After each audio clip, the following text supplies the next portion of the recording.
Welcome to Lakshmi's ఇంటి వంటలు.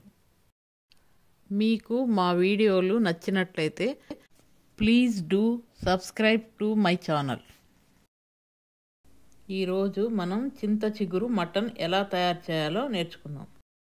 చింత చిగురు మటన్కు కావలసినవి: మటన్ 1/2 కిలో, చింత చిగురు 1 కప్పు, ఉల్లిపాయలు 1 కప్పు, పసుపు 1 స్పూను, కారం 2 టేబుల్ స్పూన్లు, ఉప్పు 1 స్పూను, నూనె 4 టేబుల్ స్పూన్లు, ధనియాల పొడి 1 స్పూను, అల్లం వెల్లుల్లి పేస్టు 2 స్పూన్లు. చింత చిగురు మటన్ తయారు చేసుకోవడానికి ముందుగా కుక్కర్ పెట్టి కుక్కర్ వేడైన తర్వాత నూనె వేసుకోవాలి. నూనె వేడైన తర్వాత ఉల్లిపాయ ముక్కలు వేసుకోవాలి. ఉల్లిపాయల్ని బాగా ఇలా వేయించుకోవాలి. ఉల్లిపాయలు ఇలా వేగిన తర్వాత అల్లం వెల్లుల్లి పేస్ట్ వేసుకోవాలి.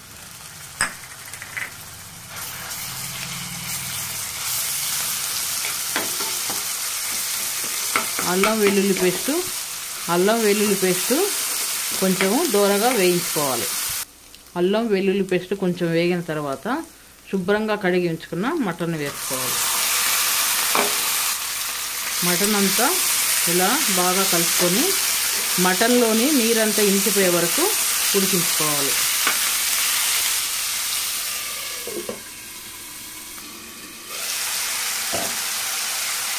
మటన్లోని నీరంతా ఇలా ఇంకిపోయే వరకు ఉడికించుకొని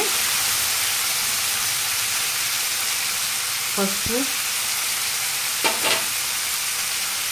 కారం, ఉప్పు అన్నీ వేసుకొని ఒకసారి అంతా ఇలా కలుపుకొని ఒక 2 నిమిషాలు నూనెలో మగ్గనివ్వాలి. ఇలా నూనె పైకి తేలే వరకు ఉడికించుకొని ముక్కలు మునిగే వరకు నీళ్ళు పోసుకోవాలి.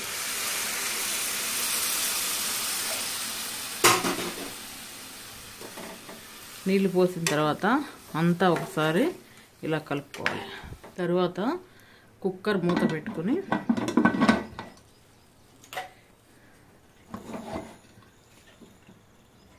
కుక్కర్ విజిల్ కూడా పెట్టుకొని మటన్ ముక్కలు మెత్తగా ఉడికే వరకు ఉడికించుకోవాలి. మటన్ మెత్తగా ఉడికిన తర్వాత కుక్కర్లోని ఆవిరంతా పోయే వరకు ఉండాలి. తర్వాత విజిల్ తీసి పక్కన పెట్టుకొని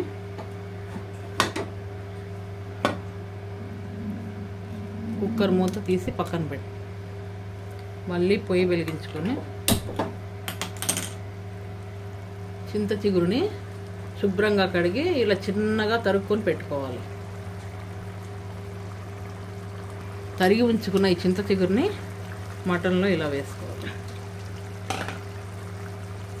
వేసుకొని అంతా కలిసేటట్టు కలుపుకోవాలి. కలుపుకొని మరో 5 నిమిషాలు మూత పెట్టుకొని ఉడికించుకోవాలి. చింత చిగురు కొంచెం ఉడికిన తర్వాత ధనియాల పొడి కూడా వేసుకొని అంతా ఒకసారి ఇలా కలిపి నూనె పైకి తేలే వరకు ఉడికించుకోవాలి.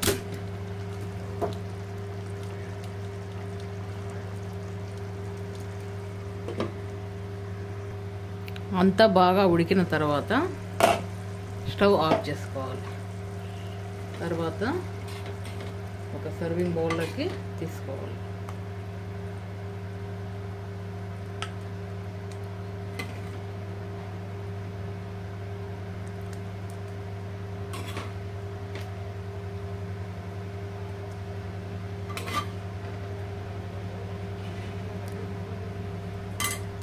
చింత చిగురు మటన్ రెడీ.